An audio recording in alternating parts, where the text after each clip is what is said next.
My name is Professor Baldy, and I run a school for juvenile delinquents. You might even call them mutants. Trust a few reformed ex-cons and their friends from X-FARCE. And introducing the Newt Mutants. Beware the rest. Now, Parody Press Comics is back with X-FARCE Reloaded #1. Don't miss this extraordinary comics extravaganza with 7-fold color stories of marvelous mutant mayhem. Back this book today for awesome variant covers and original artwork tiers. 48 pages of action and hilarious hijinks by some of comics' funniest talents.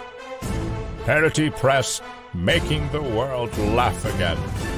Only on Indiegogo.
Everyone, good morning.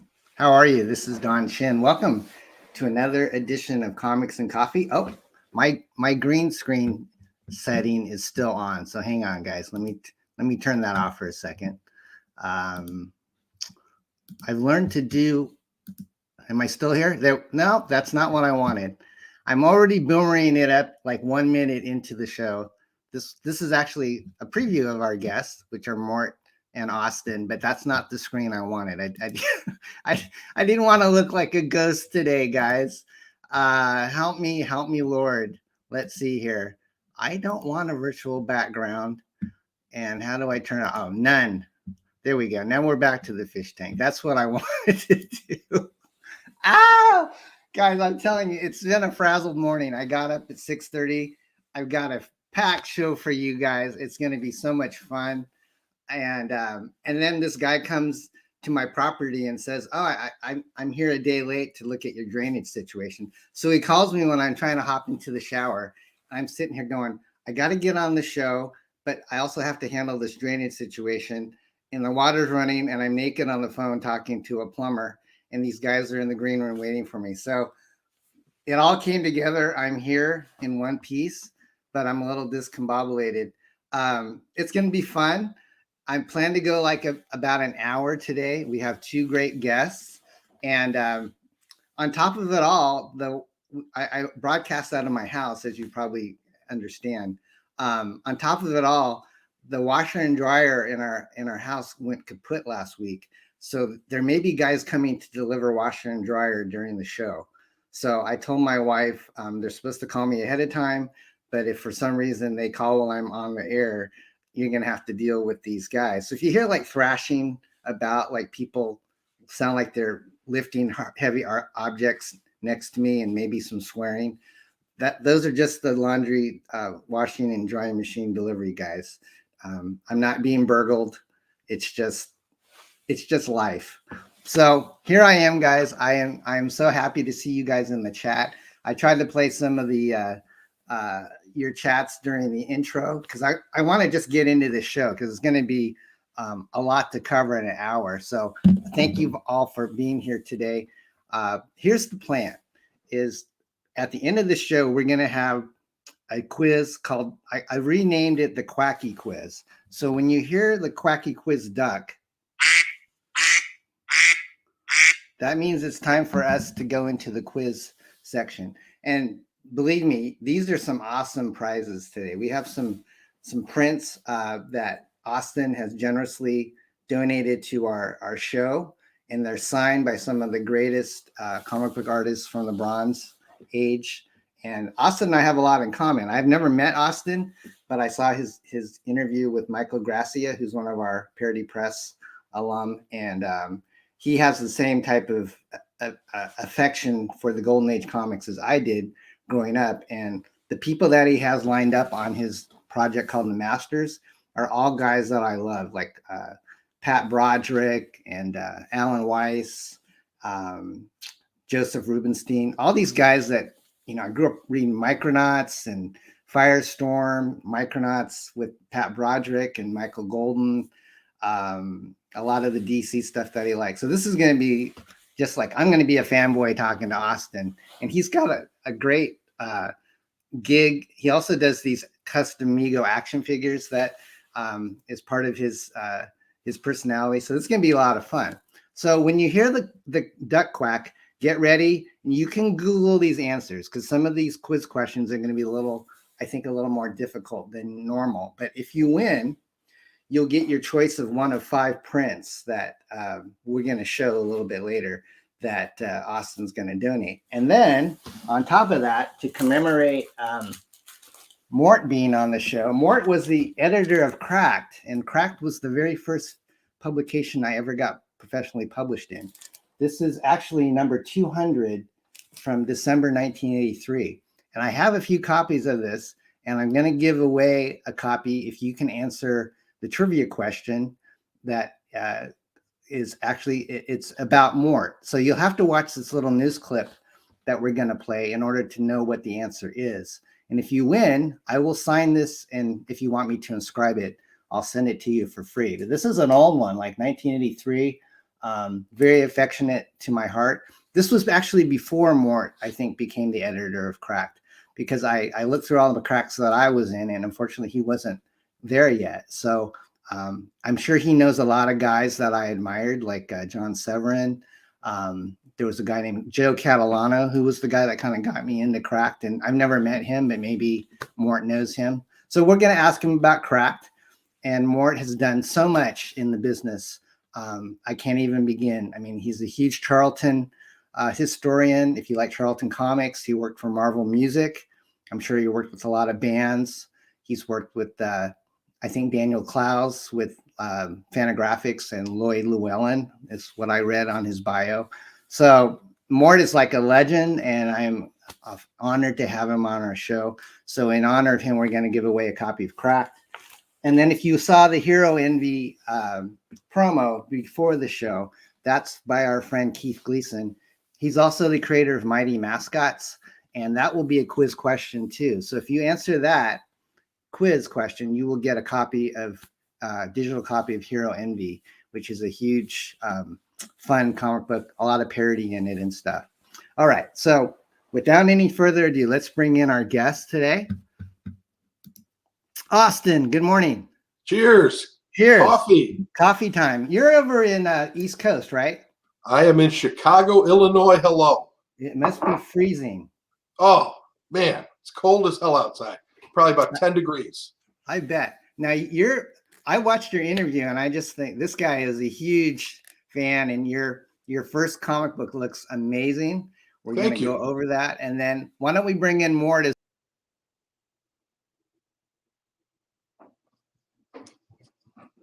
Am I all by myself here?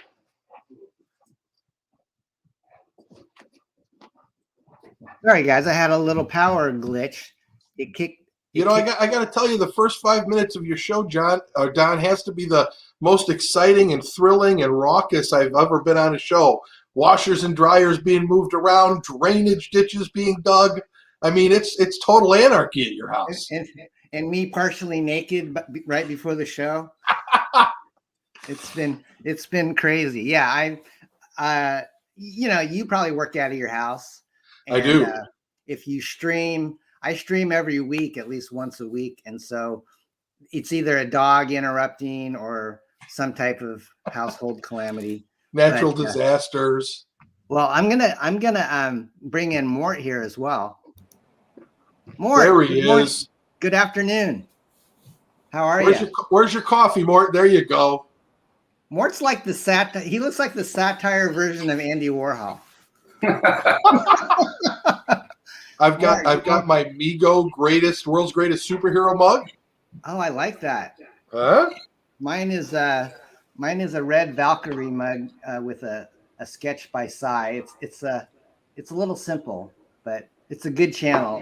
Mine is a souvenir from the London Dungeon. Oh, big fan of the London Dungeon. From the London Dungeon, Mort? Yeah, tortoise trap with the history of torture and is that the one that has all the skulls underneath the catacombs, or what? Oh, the photo you saw me? No, that was the Paris catacombs. Okay, that's where my daughter went. She said Revolution Dead. Revolution. Yeah, that's a little morbid. So guys, before we get into this, I wanted to ask, I was kind of doing a deep dive on Mort and also Austin because of, I like to kind of be a little bit educated when I bring my guests in. But so Mort, you're the colorist and the letterer on this book, correct? I did a little art too. It was in the parody vein, doing parodies of superhero Twinkie ads from the 70s. Awesome. The hostess stuff. Cool. That was a great idea of Austin said. So Austin, where did you meet Mort? You had that great idea of the SeaWorld parody. Where did you meet? Where did you guys to meet? Well, Stephen Butler put us in touch. Okay.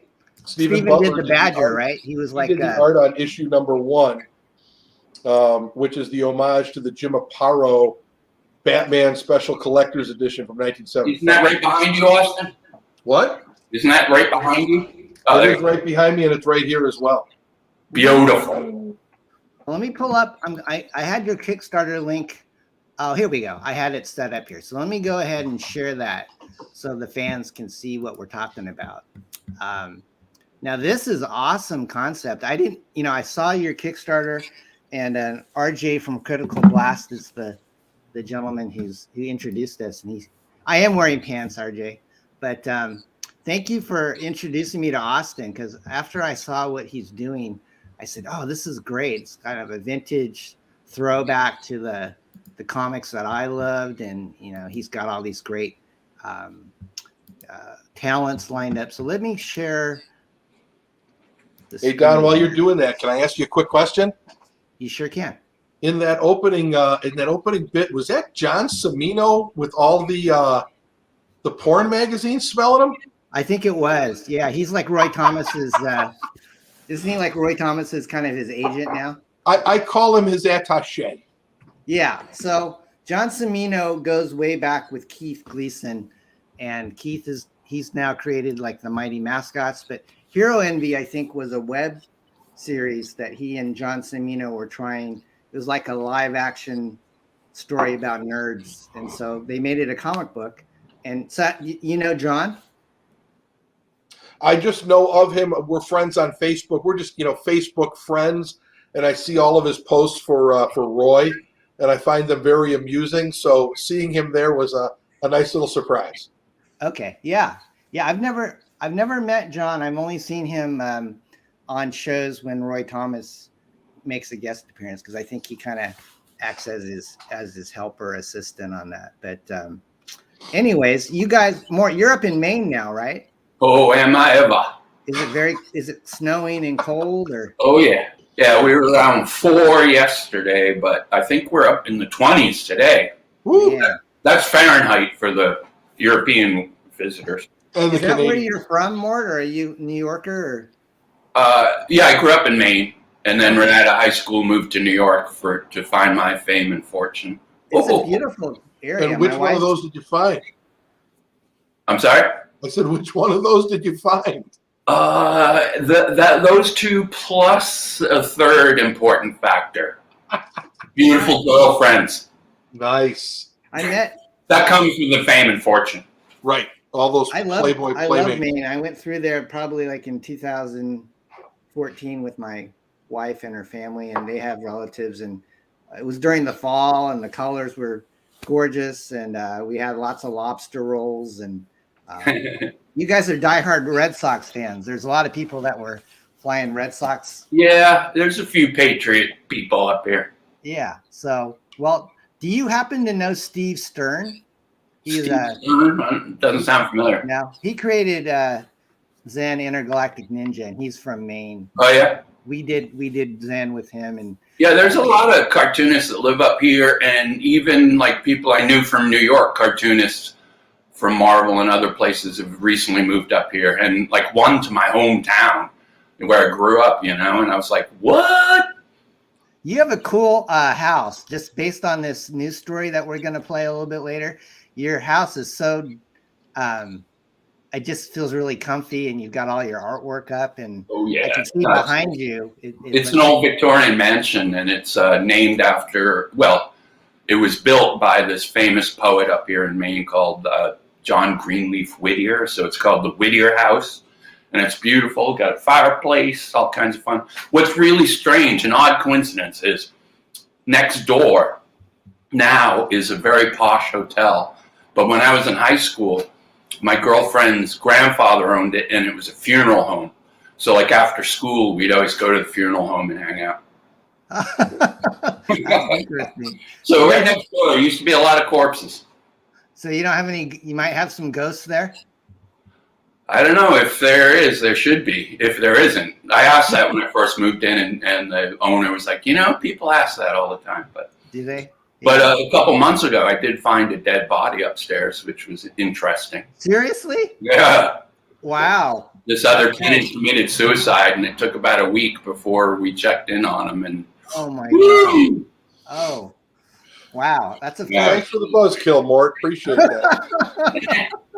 Not if you like horror comics. Yeah, I know you do. And the thing about horror comics, Mort, is that they're fiction. Yeah, but you need some reference, Now, Mort, is this your Harrowenberg is my moderator? Are you on Twitter? I am, but I haven't posted in decades. I'm going to do something about that in the near future. But you have your website, which I put in the description. It's morttodd.com, correct? Thank you very much. Okay. So if I've really been a hermit on social media for the last few months, and I've just been working on so many projects, including Austin's wonderful series, and a lot of it will be coming out in the new year, and we'll have some insane news to mention about the comic industry and how I will help reshape it in the near future, but we can't talk right now about it. Awesome. All right. Well, let's give Austin the floor as I brought up the masters, and I'm going to make us kind of small on the bottom here. So, Austin, give us maybe a quick 5 to 10 minute elevator pitch, and I can scroll down if you want to kind of share what the masters is about. Yeah, absolutely. I was born and raised during the Bronze Age of comics, 1969 and 1986, and that's what I just wax nostalgic over it all the time, especially when I walk into a comics book store today. Not saying that what's being produced today isn't good, it's just not my thing. So a while back, I came up with this idea of a supervillain for Batman, kind of like in the mold of the old Adam West TV show, bodacious and colorful and bombastic. And he was inspired by my favorite artist, Salvador Dali, the surrealist. And you could see him right there in the middle of the cover by Stephen Butler in one of the spotlights. He has the beret on. I named him Surreal Ordeal, and what I did was I gave him this, bombastic personality, this palette of magic paints that when he uses it, it creates portals into other universes. So whatever he paints, he can essentially just step into, and there he is in that setting. So he uses it for a life of crime. He decides that he's going to rob banks and rob jewelry stores, and he's just going to paint his escapes. And who's going to chase after him, right? Nobody's going to go after after him in this world of flaming giraffes and melting clocks. Definitely not Chief O'Hara and Commissioner Gordon. You know what I mean? So I created this guy, and like you said earlier, I make custom Mego action figures. So I created him to make him into an action figure. I had no thoughts of making a comic book at this point. I made the action figure, liked it so much, thought, you know what, I wouldn't mind surrounding this guy with some other artist-inspired villains and having a team of them, kind of like the Legion of Doom or the Masters of Evil, something like that. So I essentially picked 4 more of my favorite artists of the 20th century that inspired these villains. Keith Haring is one who inspired me. Toulouse-Lautrec, Ansel Adams, and Rene Magritte. I get done making these action figures, and I think, wow, these are really great, but nobody's going to know who they are. And I always post my action figures online. I've been doing this hobby for well over 20 years, close to 25. I've probably made close to 700 different custom Mego action figures in the last 25 years. I'm well known throughout the world. I'm incredibly prolific. I call myself a big fish in a very, very, very little pond. But if I posted these online, nobody would know who they were except for me. So that's when I got the idea that I needed to create some backstories for these guys. And I wrote out everything. I gave them alter egos. I gave them origin stories, made sure that I had their superpowers lined up properly, and so on and so forth. After I did that, I'm like, wow, this is even cooler than I ever imagined. And as I was doing that, I came up with an idea of teaming them all together in a comic book story where their goal was to commit the biggest art heist of the century. And I brought back a character from the world of literature back in the 19th century who has been in movies. No, I didn't. movies, television, and I made him the leader of the group. And I had them taking on Batman and a bunch of extra superheroes, kind of like the Brave and the Bolds back in the 70s, right? Like the Marvel 2-in-1s, or Marvel Team Up, I should say. Well, one of my best friends is Art Baltazar, artist for DC Comics. And I showed him everything, and I pitched him the plot, I pitched him the toys, and he's like, wow, this is great. We should go and talk to DC's publisher about this. I think this would be a great Batman story. Well, 2 weeks after that, the publisher of DC Comics was let go. Hundreds of people at DC were laid off. This is the summer of 2020. And I was left, you know, pretty much like, okay, what do I do? So I decided that I was going to find a way to publish this story with or without Marvel or DC. So I incorporated my own publishing company. I rewrote the story to swap out the DC heroes for public domain Golden Age heroes that I would reimagine and give them modern looks to them. And I would, you know, find artists to draw my story. Mm-hmm. And the next thing I knew, I was contacting some of my favorite artists of all time, just reaching out to them on Facebook or contacting them through email. Some of them I had known for years on the con circuit, you know, like Joe Rubinstein and Al Saviuk. And others I just reached out to online because I liked their art, like Stephen Butler and Tom Morgan and Romeo Tung Hao. And next thing I knew, I was assembling this amazing Hall of Fame team to, you know, draw my story. When I got done writing it, it turned out to be about 5 issues long. And we were able to get artists who not only wanted to draw covers for us, but they wanted to do the sequential art, which a lot of them really don't do anymore. As they get up in age, they're usually just getting commission pieces and advertising pieces and whatnot. All these guys couldn't wait to do the sequential art in the book. Pencilers, inkers. The only common thread that runs through the whole story, Don, is the guy who you're interviewing right now, and that's Mort Todd. Stephen Butler turned me on to Mort, and I thought, you know what, we need to have some kind of thread of consistency in this book. Why not make it, you know, the colors and the letters? And that's why Mort's been, I think he's colored and lettered every page and cover of this thing except for one piece. That's but awesome. It's, Don, at the end of the day, man, it is just your traditional good guys versus bad guys story. There's some twists and turns. There's a big reveal. There's a double cross. And at the end of it, I think people are going to be like, you know what? That was really cool.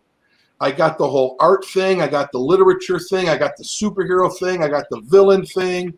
There's a bunch of Easter eggs that we've put in it, paying a tribute to probably a dozen or more of my favorite artists and creators who are no longer with us, like Bob Kane and Bill Finger, Frank Frazetta, Dick Dillon, Denny O'Neil, Jim Aparo, Dick Giordano, John Buscema, Norm Brayfogle, and my favorite page of the whole thing is my little tribute to the Princess Bride.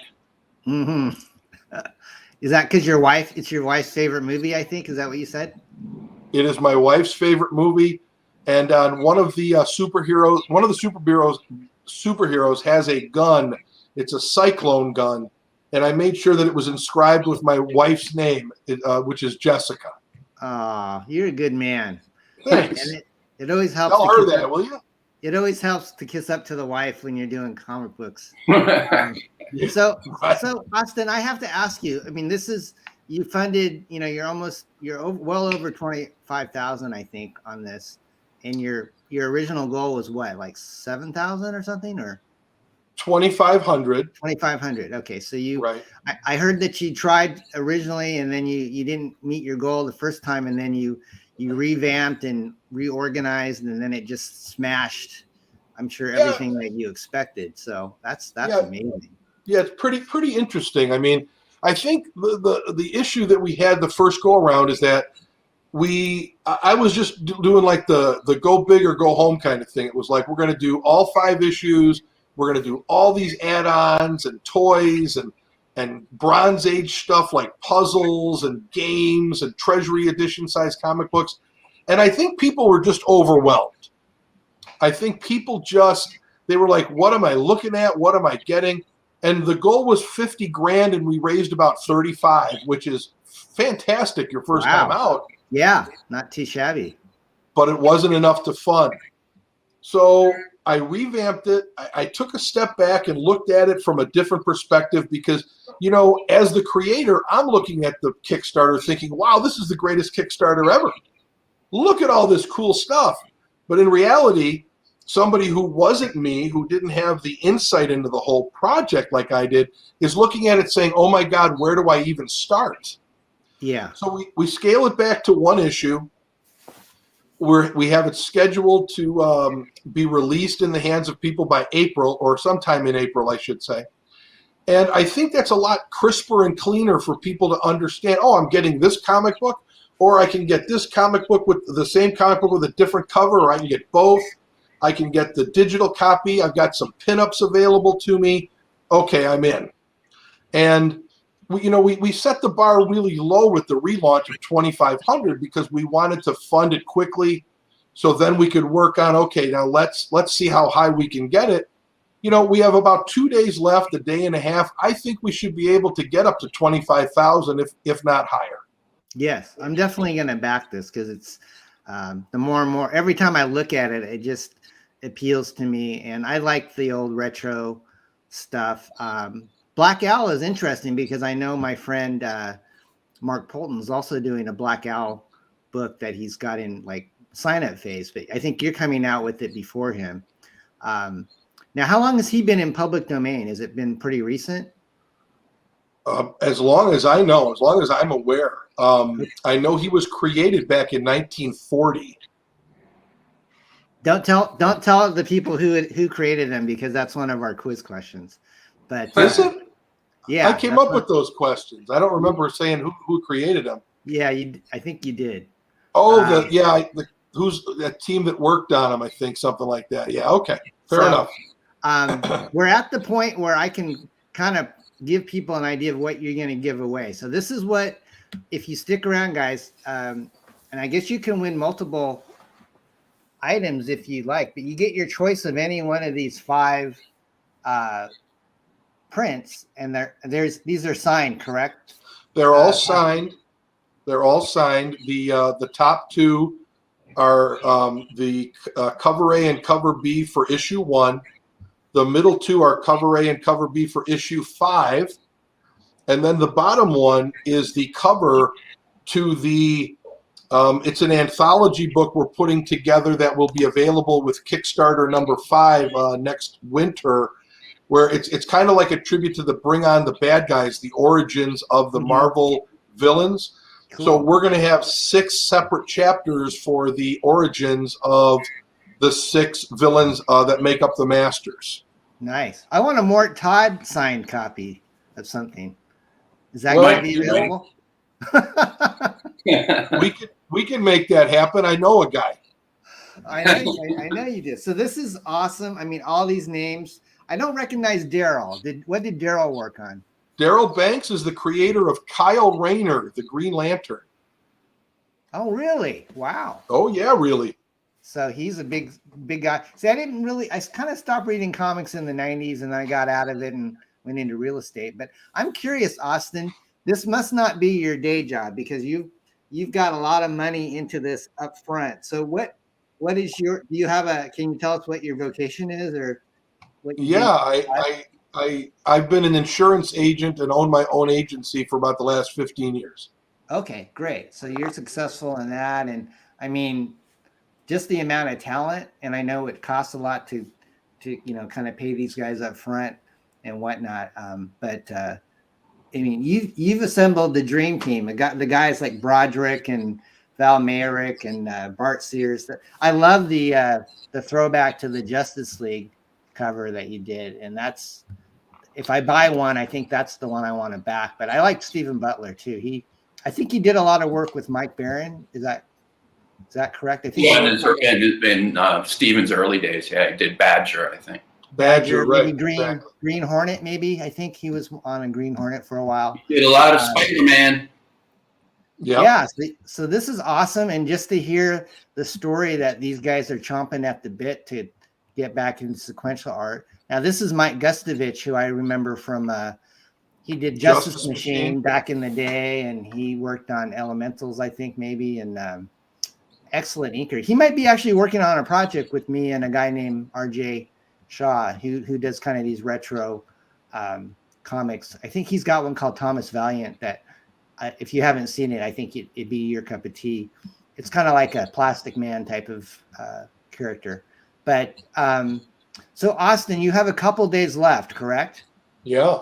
And what would you say is the best bang for your buck if one was to back your campaign? Oh, man, the best bang for your buck.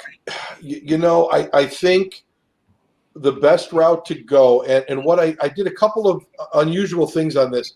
I've taken a couple of things that were on the original Kickstarter, the trades, the paperback, also the hardcover, and I put them on here with delivery in December, because some people, they're like, I just want to get the trade when it comes out. I want to get the hardcover when it comes out. Can I just back that? And I said, you know what? Okay, I'll add that on as a reward. So I've had a lot of people get that. But me personally, I like the floppy comic books in my hand. I would do the $20 pledge where you get both covers in physical form and you get the digital download. The digital download is really cool because it's going to give everybody who gets it an extra 2 pages, and the 2 pages are going to be the first 2 pages from issue 2, drawn by Mike Lilly and inked by Bob Almond. And the reason why we're doing it that way is because this issue, the first issue, as you can see right there with Steven holding it, it says special all villain issue. There really are no superheroes in this issue. This is like it's a 28-page overview of who the individual bad guys are and how they relate to each other and how they come together. And then it goes right into issue 2 where they're starting to commit their crimes, and that's when we meet the heroes. And I wanted to give people a little insight. And one of the criticisms I received from the team was, you've got an issue with just bad guys. And I said, well, yeah, that's why it's called the Masters. I mean, it's like the Sinister Six. It's like the bad guys are the whole story. And Al Milgram, who helped edit the book, he's like, you really probably should put some kind of at least a black owl in the first issue. So we compromised, and I'm, with the digital copy for issue 1, it'll have the first 2 pages of issue 2, which really gives some insight into the black owl and what he's all about. I think people are going to find it to be very, very cool. That's great. So this is actually your first comic book, right, Austin? It is. Yeah, 52 years old, and I decided to start get busy living, I guess. Let me ask you, the cover dressing is so professional. Mort, were you the designer on that, or did you have a... No, I just colored it. I don't take any blame for the rest of the quality of the covers. It's so faithful to both. I mean, obviously you've got the Batman homage here, but then the Justice League one down below. I mean, they're both just... I love Jim Aparo. He was probably my favorite Batman artist as well. I like Neil Adams, obviously, but Aparo, I think, was underrated. I loved all his Brave and the Bold stuff. And so that's, Mort, just your coloring on this is just so stunning. So awesome. Yeah. I appreciate it. You can see in some of the homage covers, I pretty much followed what the original coloring was. The color scheme, let's say. I added a lot more effects and junk like that. But yeah, you're very talented. It's so but cool I wasn't limited in the stories to have to follow an older cover or anything. So I let it all hang out. And I got to say, Austin really came up with, well, not only a great concept, but getting all these great artists that we all grew up with and stuff. And it was trippy for me because I've worked with a lot of artists from like the 50s and 60s when I was younger. And a lot of cartoonists, they get a little crustier as they get older, and you can see them losing their line. I was so impressed by all these artists and the fact they're even better now than they were 20, 30 years ago. It's really phenomenal. It's really fun. I sure wish the they would be able to do, work for the big two like they used to, but it doesn't seem like they're really getting work from them. Yeah, it's really hard. I mean, even in the 80s, it's cyclical, because like in the 80s, when I was editing Cracked and Monsters Attack, people like, Steve Ditko, Gene Colan, Kirby, everyone who's, pretty much launched the Marvel Age could not get work in the 80s, and now it's the same. Now people from the 80s and 90s can't get work now. Right. It's like, I don't know if it's ageism or what, but when I was in my 20s, like, being able to work with Ditko and Colan and Gray Morrow was such a gas. And I bet. I mean, you rubbed elbows with Severin was like the reason I got into satire. Yeah. So I'm sure you talk to him all the time. Can I go ahead and segue? He was like a mentor, him and Ditko, because like I said, I was in my early 20s when I was working with them. So, they were real mentors, and I'd be on the phone or they'd be in my office almost every day. And it was a gas because, we'd talk about the old days and stuff. We might just have to have you back for a show by yourself, because after I watched this news piece about your career, I just went, man, I could talk to you for hours. So with your permission, can I go ahead and share that little news clip that you had on your website? Because I think people... You need my permission. You got to ask NBC or whatever. Oh, okay. Well, if they strike me... Well, it's on YouTube, so it's public, right? If they strike me, I'll shake my fist and curse at them. So, let me go ahead and share this, guys. And you pay attention, because the answer to the cracked portion of our quacky quiz will be in this news segment. So, hey, am I eligible? Yeah, you can win the cracked. Okay, good. You can win the cracked, and you can win the Hero Envy prize. So let's go ahead and watch this. I'm just super competitive, Don. I can't help myself. I understand, man. I understand. So we're gonna watch this piece on MORT. I'll line it up here. Let's see here. While you do, I'm gonna refill my coffee. Okay, go ahead, MORT. So, guys, this is a little piece that a TV station in Maine did on MORT, and we're gonna watch it. First tonight, when we were kids, we'd all draw, color, make up stories, and of course, play pretend. We would, in short, let our imaginations run free. As we got older, most of us gave up those activities, but thankfully, not everyone does, such as the man you are about to meet. When MORT Todd was growing up in Yarmouth, it wasn't hard to figure out what he'd be doing in his spare time. Usually, he was engrossed in a comic book.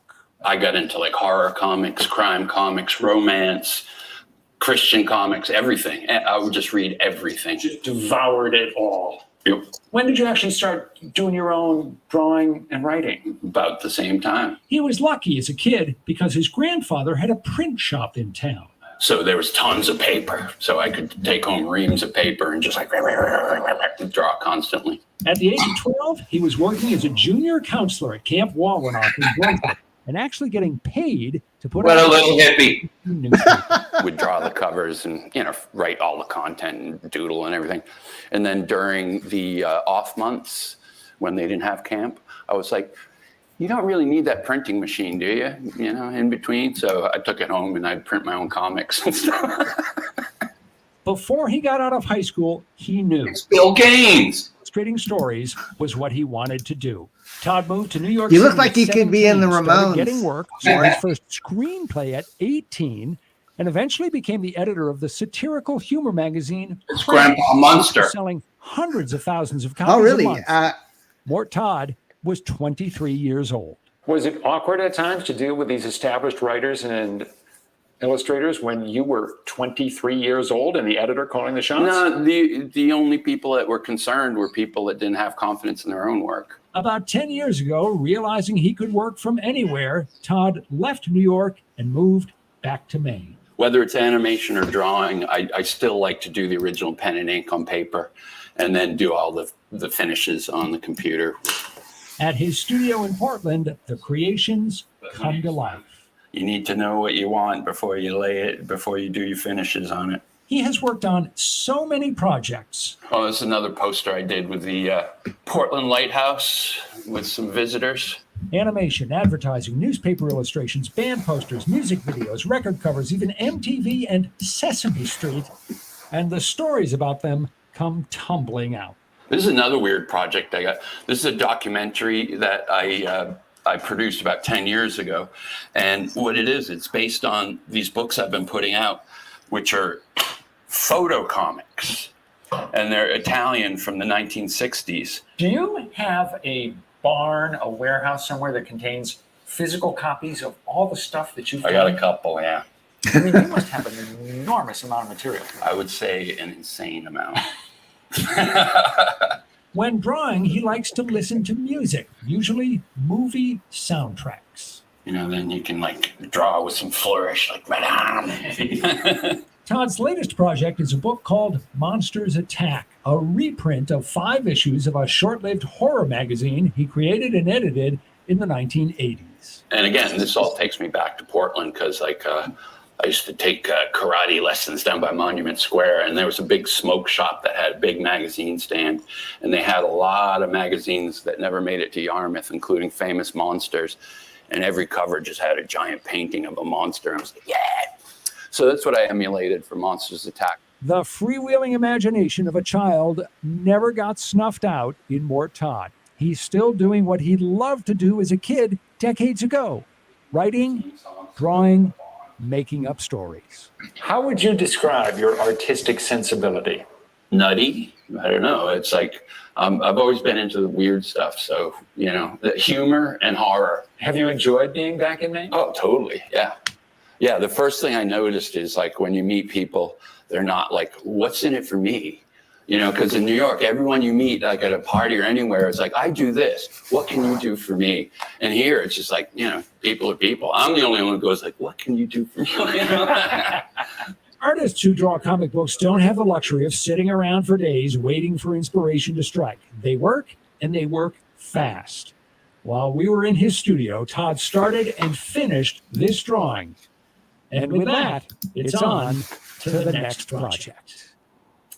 As we mentioned, the name of the new book he edited is Mort Todd's Monsters Attack. And when he sent me a copy a few weeks ago, I opened it up, and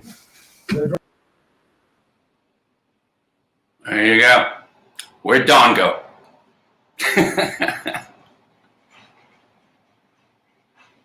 I'll just say as an aside with the Famous Monsters, this was the issue where my name first appeared in print.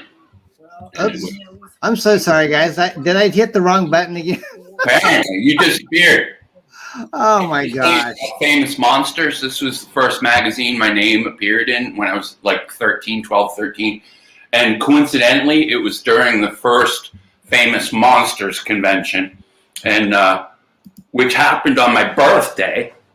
And so it came out while I was at the con, and like Forrest Ackerman, the editor, was there and stuff. And so I picked up the issue, and a great Ken Kelly cover. And my name was in it, and I was like, I was in line to get an autograph from Forrest Ackerman, and I was trying to tell him, this is me. This is my name right here. Sign it. He didn't get what's going on at all, but it was pretty cool and a start of a irrevocable career. Wow. Mort, I wanted to ask you how much, I want to show your website real quick, because I know people would probably like to be able to buy your stuff. If They really should. How much is the Monsters Attack collection? Well, there's a 2-volume in paperback, and I think they're 15 each. And the hardcover, I think which is collected, I think it's 40. It's on Amazon and a couple of other book sites. Because like if you order any of these books, you're not ordering them direct from me. It's either Amazon or Kablam, which is a great independent company. Gotcha. Now, what would you say is the prized collectible that you own that you'll never part with? That I personally own? Yeah. Probably like Plastic Man from the 40s. From Quality Comics. Yeah. I found out later, after being a big Plastic Man fan, that I was a second-generation Plastic Man fan, and my dad loved Plastic Man too, which was pretty trippy. Yeah. So you've done everything. I know you mentioned like some Christian comic books. I've actually worked on some of those too. What did you work on? I did Screw Tape Letters at Marvel by C.S. Lewis. Yeah. And it was really fun because, Marvel got a deal with a Christian bookseller to do a bunch of Christian comics. And they signed all these different editors to do them. None of the editors had a clue of what to do with a Christian comic. And, of course, I read all the Archie Christian comics and all kinds of other Christian comics when I was a kid. The same way I like the Crusaders and stuff, Jack Chick. But the same way I read horror comics or Archie, it just was fun. So they gave us a list, and you could pick what you wanted. And I was like, ooh, Screw Tape Letters. And what I did with it is, because it's about basically the devil's nephew trying to screw up this guy's life.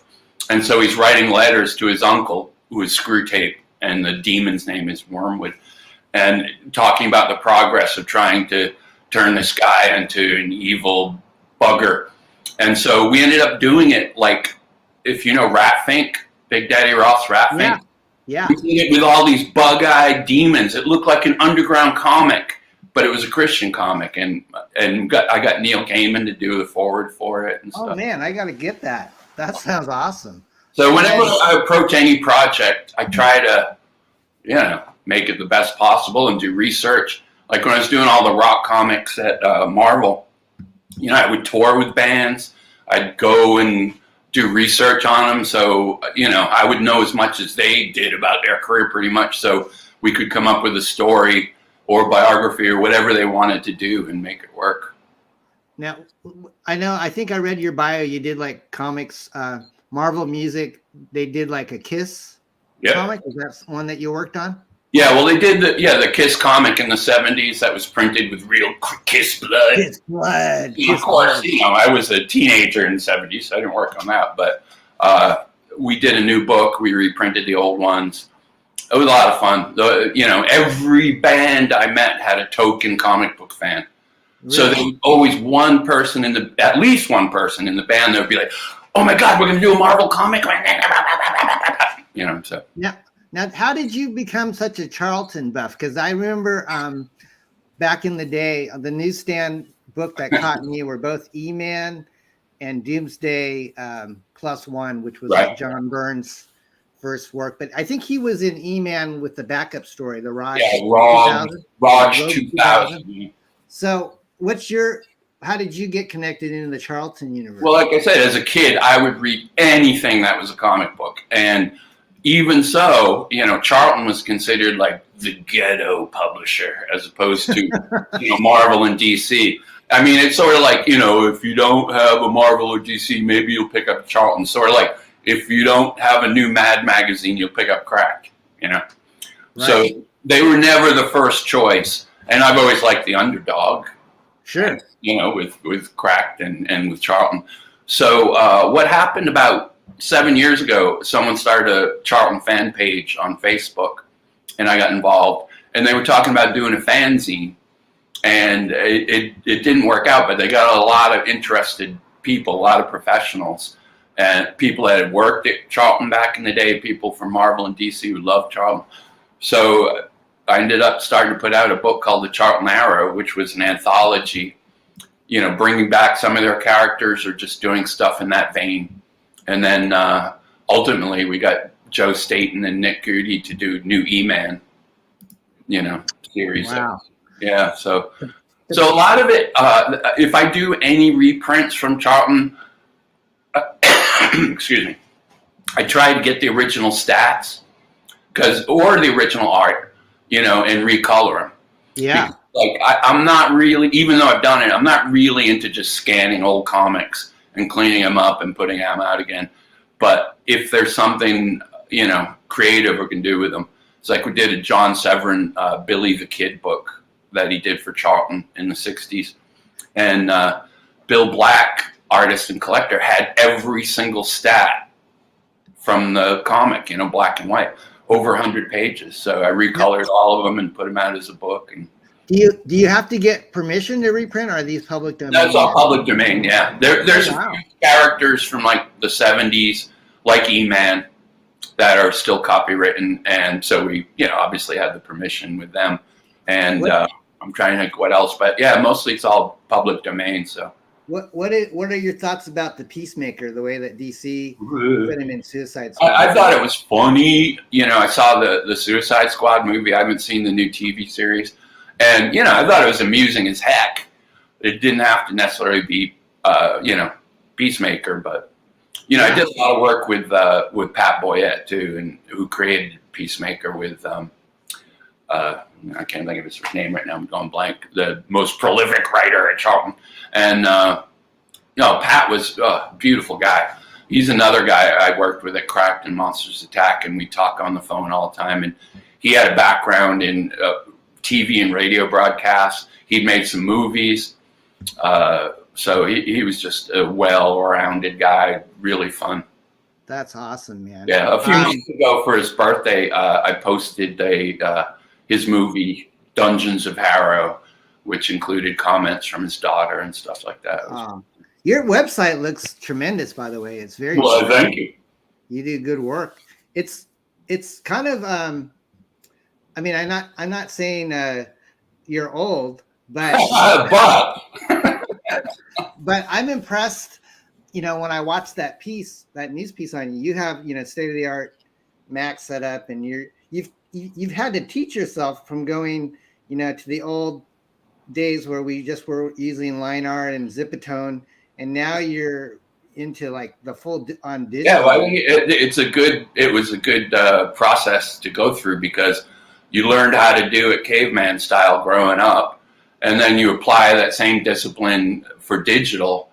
And and that's the thing with my coloring, is that with computer color, you can make it just look horrible, just really either too candy, too day glow, or too dark and grim.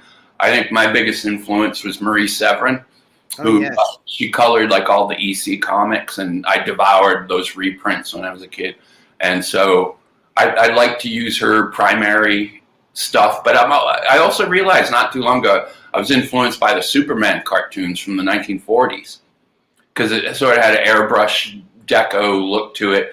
So I like using the primary colors and then adding a little flourish to it, but not too much to make it. Are you available for? After you're done with Austin's project, obviously, are you available for freelance work? Oh yeah, I do ton. I'm all freelance. Besides this, besides the masters, I'm doing a monthly color comic, multi-page comic for a local newspaper.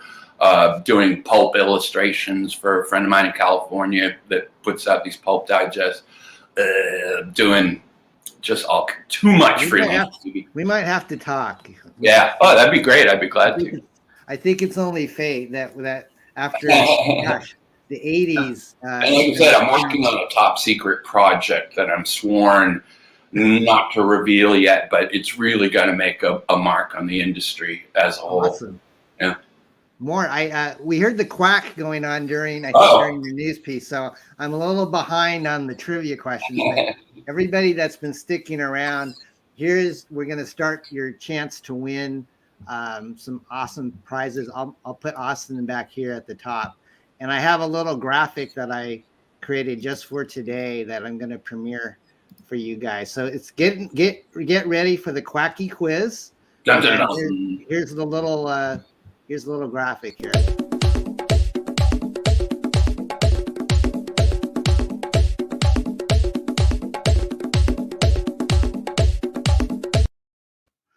All right. So, Austin, you're muted, my friend. You're muted. We need you to turn on your mic. Hold on. Oh, there we go. Okay. I was going to say, that's the most talented duck I've ever seen in my life. Pretty talented bongo. Let me interrupt quickly. In Chinatown, back in the day, they used to have a booth called the Dancing Duck. And what it was you put your quarter in, the duck would come out and onto a heated grill. And that's how they got him to dance, I don't think Peter would approve of that. was very different. That does Yeah, not I'm surprise sure. me in the least. Okay, guys. So here's the rules. You can Google these answers if you like. I'm a If you are- human Google. If you are the if you are the first person to get the quiz question right, you will get your choice of any one of the 5 prints that we showed earlier. So Austin has generously donated 5 of these, so you guys can get like a plethora of masters prints signed by Bart Sears or Alex, Romeo, etc. And so if you win, message me either on Twitter, or you can send your email contact information to me at parodypresscomics@gmail.com, and I will get your information to Austin, and then Austin will fill the print orders to the winners, if that makes sense. So let's go ahead and start. So the first quacky quiz question is, name the one and only appearance of Plymo, the rubber man. Do you know this, Mort? I don't have a choice. Oh really? Oh, that's right. Because he's probably, is he in the Masters? He Austin? is in the That's a good guy. Power Core. He's in the Power Core. Okay. Yeah. So guys, this is your Abominable Grizzly thought it was a lip reading question. And Austin was muted. That is so funny. Yeah, please, if I'm going to give you guys that time to answer that question. I'll leave it up here for a second. So there it is. Name the one and only appearance of Plymo, the rubber man. You would have to Google that.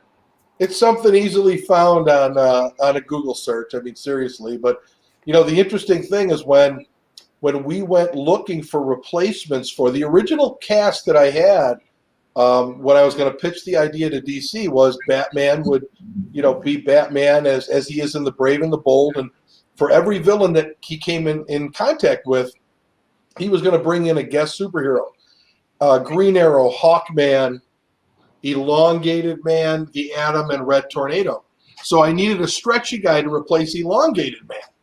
And my buddy who owns Temporal Comics up in Toronto, I called him up and I said, listen, Darren, his name's Darren Wilshire. I said, Darren, you are the expert on public domain characters. Find me a really good, stretchy public domain superhero. And he's like, you know what? I know this guy named Plymo the Rubber Man. He was a circus performer. He was only in one comic book ever in like 1941 or 42. And I thought, you know what? That might really be good because that gives us a lot of creative freedom to do whatever we want with his backstory and anything going forward. So Alex Saviuk was wonderful. He got the chapter with the villain Graffiti. He's a fan of Keith Haring's art. So Graffiti has powers that resemble the art of Keith Haring, who was, a graffiti artist, got his start in the New York subways, and Plymo was the guest superhero in that chapter. So Alex took on the task of reinventing Plymo, and I think he did an amazing job. That's great. And Yeah. you've got the cover. Now the Power Core, are they different than the Masters? Well, the Masters is the name of the villain group. The Power Okay. Core is the name of our superhero group. And essentially what's going on, Don, is this is the first time these superheroes are coming together as a team. It's essentially going to be the origin story of the Power Core. Okay. Gotcha. So no one has guessed it yet, but Abominable Grizzly it was from a Trojan commercial. Ding, ding, ding, ding, ding, ding. He's a little bit naughty today. Now that's not Plymo the rubber. That's a different rubber man. I have to take Plymo the Rubber Man to Trojan and see if we can't do a cross promotion. Oh my gosh! Well, I don't want to give it the folks forever, so I might have to put a timer. That's all right. Let's move on to the next one. Yeah. Well, let's just say, because like I said, Plastic Man was one of my favorite characters. So when I did the fake Twinkies ad with Plymo, it was kind of fun. I mean, I kind of swiped the original layouts of Kurt Swan and stuff who did the Plastic Man Twinkies, but it was fun to draw rubbery guys. And I guess after Alex Saviork, I was only the third person to ever draw Plimo in the history of comics. That's so cool. Right? Wooly, Pretty you can't answer, but I think we're moving on to the next. Googling quiz. it is fine, Wooly. Tell Wooly it's fine to Google it. We expect people to Google it. Yeah, I think the only people that would know that from memory are dead. Right, Yeah. or me. Okay, so I'm just going to put a time limit on the answers because my wife texted me and I think she's getting anxious that the washer and dryer guys are going to show up soon. So the answer to the question, There it is. CMO Comics in 1942 was the first appearance of Plimo. So I'm going to CMO, it's a name that's historically famous. CMO, Yeah. everyone knows CMO Comics. Right. Right. You don't have to Google that. And what does CMO stand for? I'm going to give the quack timer 2 minutes. So you guys only have 2 minutes to answer. Otherwise, your chance to win these prints goes away. So here's the Otherwise, second Don's question. wife is going to be very, very, very angry. All right. So I'm going to go ahead and set this quack timer for 2 minutes. Wait, number So 2, that's a trick question. if no one gets it in 2 minutes, we move on to the next one. So you can Google this if you don't know what it is, but go ahead and read the question, Austin. Sure. The villain, the clerk, is inspired by what Rene Magritte painting? Then you need game show music like down, down, I down, do. down. Yeah, like Match Game 76 music. Yeah, or the dating I'm game. watching it right now. It's on right over here. Nice. Erlenberg says Comic Vine says Plimo appeared in only one issue ever. Is that correct? It is. That's what the question said. It's okay, Abominable. You don't have to behave. We're having fun. So the question again, guys, is about Rene Magritte. Oops, I'm sorry. I had that just a second here. So go ahead and Google it. And if you enter it in first, you will get your choice of any one of the 5 prints. Which one do you like? I mean, it's probably hard for you to choose which one you like the best, Austin, but do you have a favorite cover? A favorite cover? You know what? It changes every day. It's like choosing your favorite kid. Right. That's it's true. like choosing your favorite kid. They're all my babies. Wooly won. Unfortunately, Wooly's in Scotland. Can you ship to Scotland, Austin? I'll send you an electronic copy. All right, Wooly. So you won, Wooly. You won your choice of a digital print from Austin. So congratulations. That is correct. That is the inspiration to Magritte. So Wooly, you know how to get a hold of me. Oh, he says he doesn't need the print, but all right. Well, He's just playing tell for fun. Wooly. That's very nice of Wooly. Thanks, Wooly. All right. Question number 3. What two comic? Oh, I'm sorry. I'll let Mort read this one. Who, me? Yeah, go ahead, Mort. Okay, what 2 comic book legends was the creative team on? Was that me? No, that wasn't you. I forgot to stop the timer for the last time. I'm starting the 2-minute comic timer, book guys. legends were the creative team on The Black Owl back in the 1940s. 2 minutes. 2 minutes now. Tick, tick, tick. Willie says it helps being an art teacher. That's how he knew. Nice, Wooly.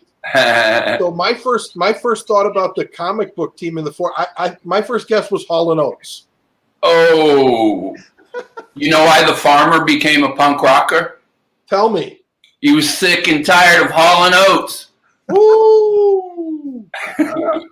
I love Hall & Oates. That's when we turned him on to Toto. Herrenberg has it correct. Good job, Herrenberg. I never heard of those guys. Did they ever do anything after that? Yeah, they did The Odd Couple in 1969. All right, so Herrenberg, congratulations. You win your choice of print. Just let us know which one you want and message me, and I'll get a hold of Austin for you. So that's question number 3. The next question is question 4. I'll go ahead and read this one. When asked if he was on drugs, Salvador Dali famously responded by saying this. Why, you got some? Always. That was his question, his answer. I need to have game show music. You guys are right. I need to find something that I can play in the background that that would be appropriate. Let's see. Let's see. Match game. Match Match game's best because you can edit that down or whatever, and you can find it without anyone talking over it. So. Here we go. I like the dating game music. Oh, you know what would be even better? That's the theme song. They have a different tune. Oh, you're right. You're right. During the. You know what? I'm going to tell you what would be even better. I wish I knew the name of this instrumental, but it was the one they always played on the Benny Hill show. Oh yeah. It's called Yakety Sax. There you go. I knew you would know that. That's what we need to play. Yeah. That's good. Hopefully I won't get copyright struck. That's when you go running around slapping people on the head. A girl in her underwears and being chased. All right. Good times. Good times. This Good is time. Wooly wins again. That's drugs, good. I am drugs. All right, Wooly. Good job, Wooly. That is correct. It's basically close enough. He says, I don't do drugs, I am drugs. Yeah, close enough. People would ask Steve Ditko about that too. They figured because of Doctor Strange, he must be tripping. Ooh. And basically Ditko hated hippies, so he wasn't tripping. Steranko had some really crazy stuff too, if I remember correctly. Yeah. Yeah, I know you told me you had an email thread with Jim, and he just sent me an email because I've been following him on Twitter, and he was very kind. Yeah. But, to land him would be a huge fish, wouldn't it? It would be, and it would be a huge expense as well. I can imagine. All right, so question He's 5. worth every penny. I got some funny anecdotes about Steranko, but I can't share them in public. He's been hitting on my wife, so I don't know if I should be worried. Oh, He hits on everybody's wife and half of the husbands. So. Oh. Boom, boom. What'd you say, Austin? I said he hits on everybody's wife and half of the husbands. Boom, boom. Oh my gosh! Wait till you hear from Steranko's lawyers, Austin. All right, guys. This is another one you'll probably have to Google unless you're a Black Owl fanatic. Go ahead, Austin. Go ahead and read it. In his prize comics run, the original Black Owl, Doug Danville, retired and passed on his costumed identity to who? Superman. No. So Climo the Rubber Man. Mort, can you tell us, did you meet Marie did John and Marie, were they pretty close? Sure. Yeah. Marie didn't do as much work for us as I would have liked to. She did a lot of stuff in the 60s, but in the 80s, it was like how I deal with a lot of artists. I'd go, what do you feel like drawing? And she was, I want to do Murder, She Wrote and Golden Girls. So she did. Oh. So I got scripts for them. By one of them, I believe, by the aforementioned Joe Catalano. And hey, did you say you worked at Cracked before I did? I did. I think I was first published in December 1983. Well, see, because I didn't start till after that when I was 22, 23, and you're calling me old? I'm 57, man. But actually, you just gave the answer to my quiz question. So if someone was listening, they'll that's okay. Yeah, that's okay. But yeah, with Severin, he lived in Denver, and we talked just about every day. But for the Cracked 30th anniversary, which, I wasn't even 30 then, but we had a big party in New York, and we brought Severin and his wife in, and he wouldn't fly, so we had to get him a first-class coach and train. Wow. Pretty cool. It took him a few days to get out here. Did they let the artists keep the artwork that they did? Oh, yeah. Or they did? Yeah, when I started, they just gotten bought from the original publisher. So this is the first time they published anything. They were from advertising.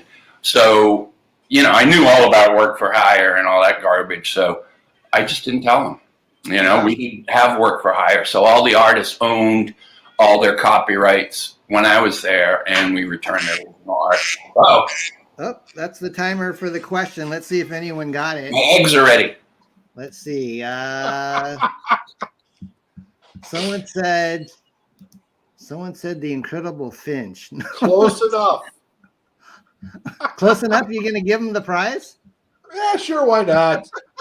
The answer is Walt Walters, but if you want, we will give you the prize for just trying.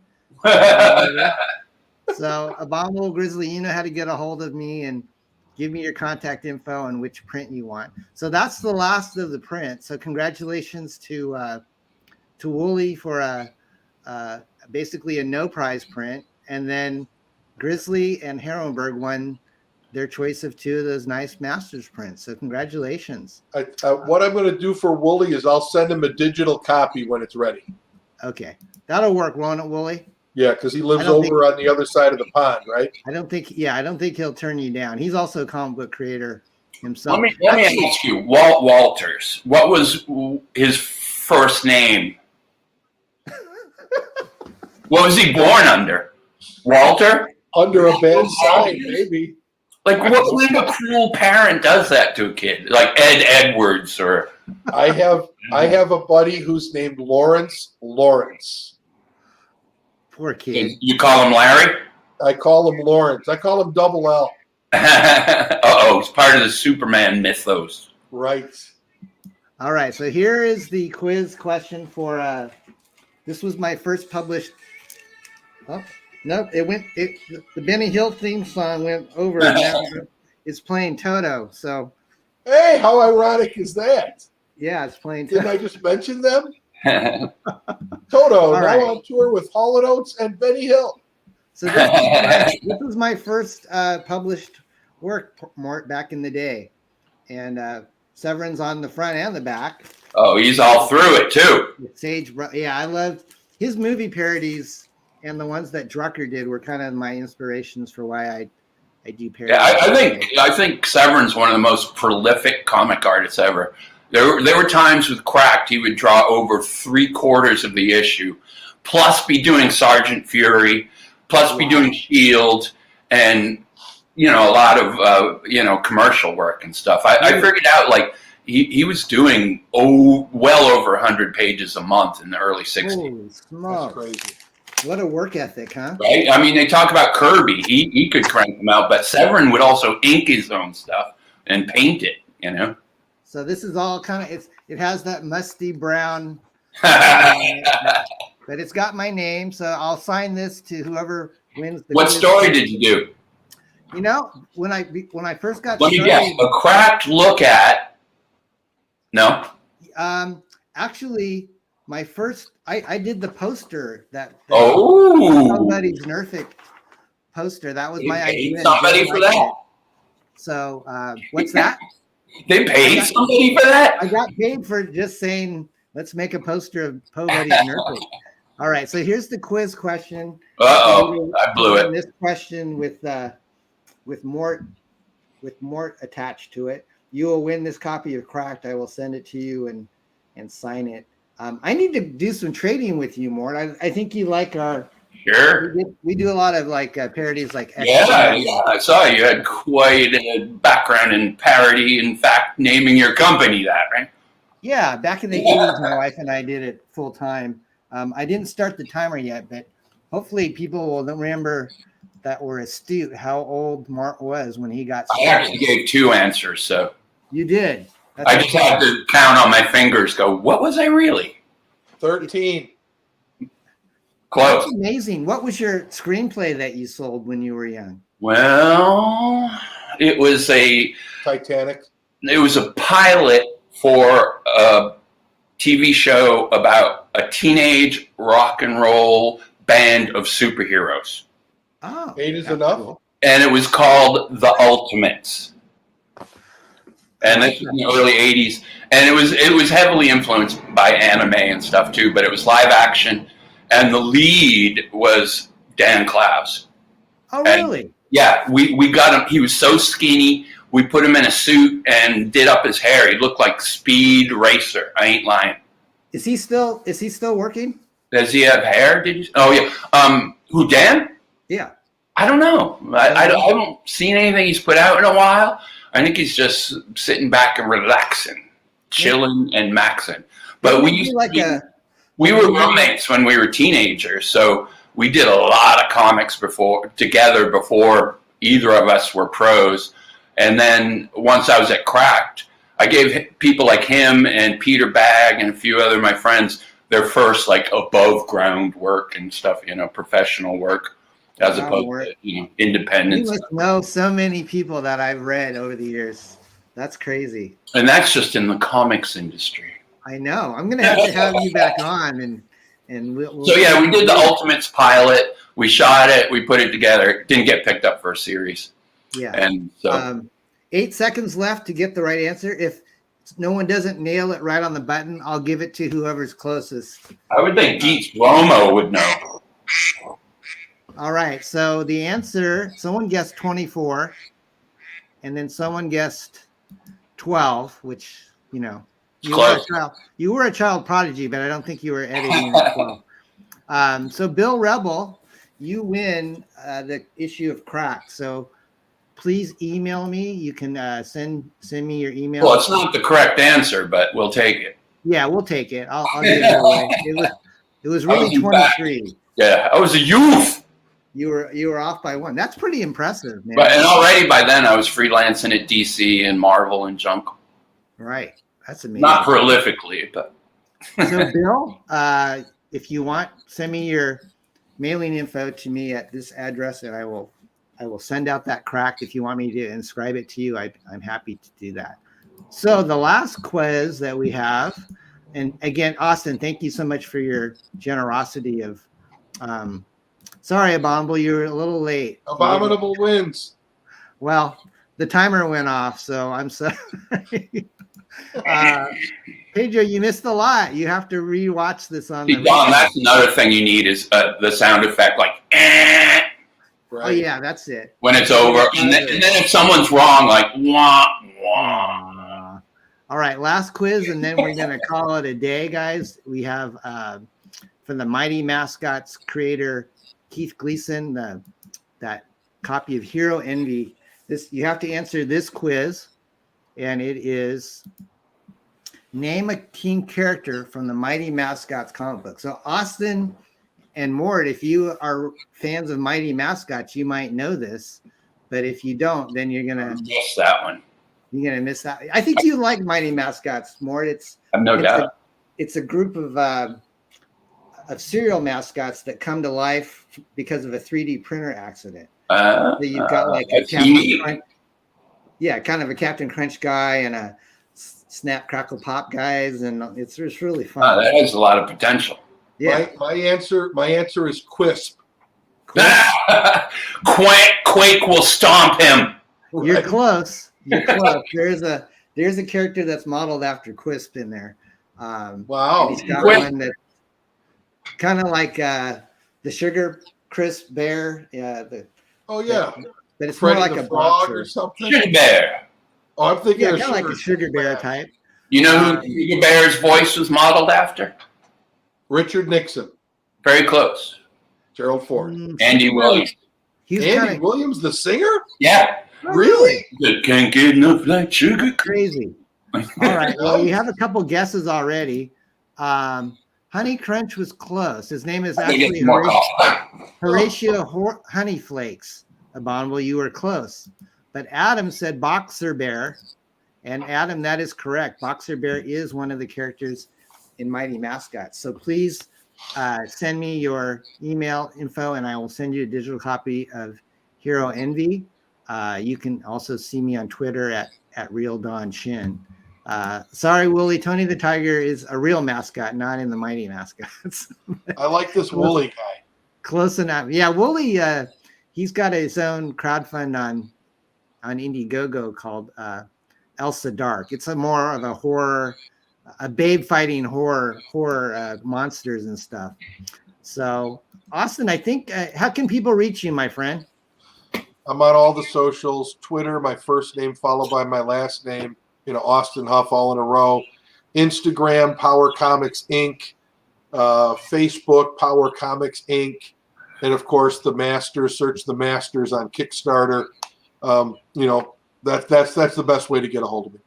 All right, my friend. And I'm definitely going to back that. I'll probably get the 2 cover tier. That looks like the best But And, that's Get 'em all. and the add-ons are so sweet. You can get a set of the action figures as well. I did all 5 action figures of the Masters. Get a set custom made by me, $300 add-on. I have $100 sets of prints, $25 prints, autographed prints for $50. All kinds of cool stuff to add on as well. awesome. Thank you, Austin. Thank And you, back to our friend Mort. So obviously, Mort, you've got your name of your website right in your name tag there. So anything else you'd like to say to the fans out there?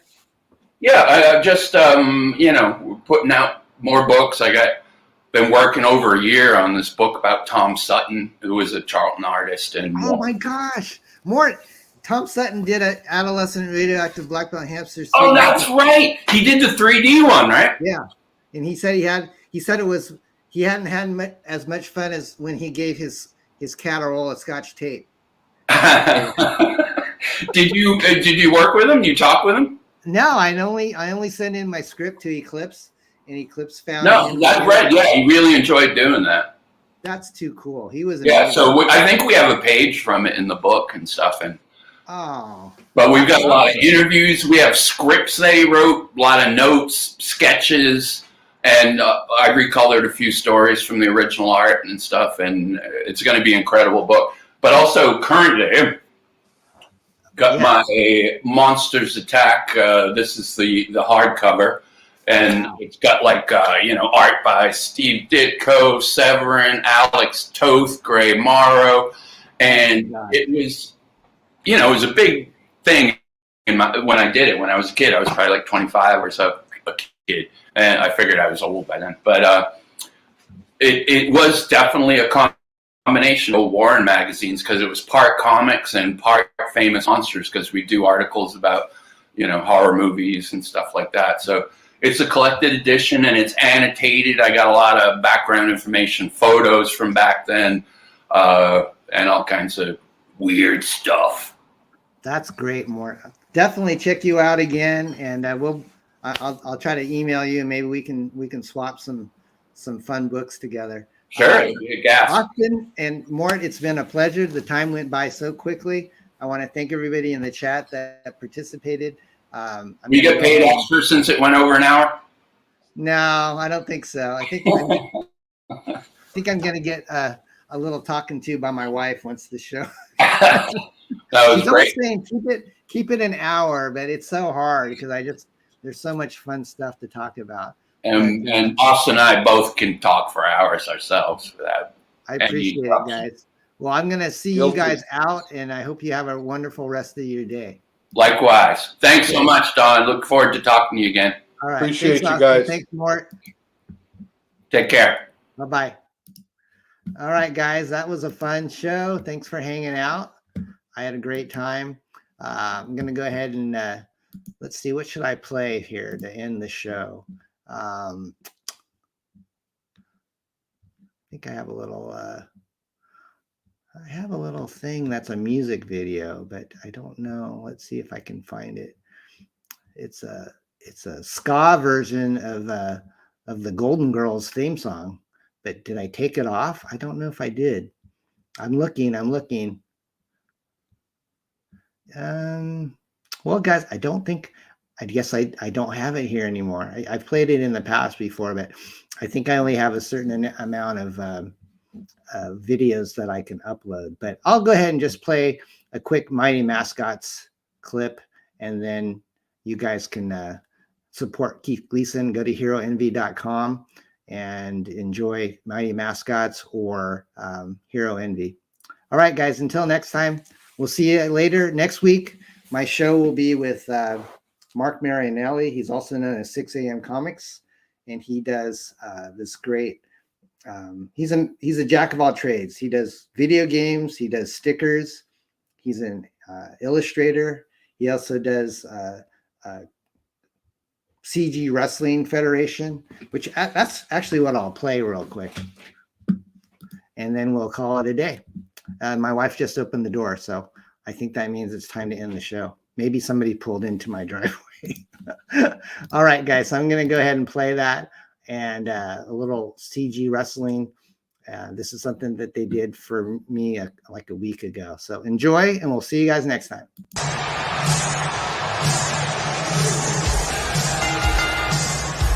The following contest is scheduled for one fall. Making his way to the ring from California, weighing in at 220 pounds, Don Chen.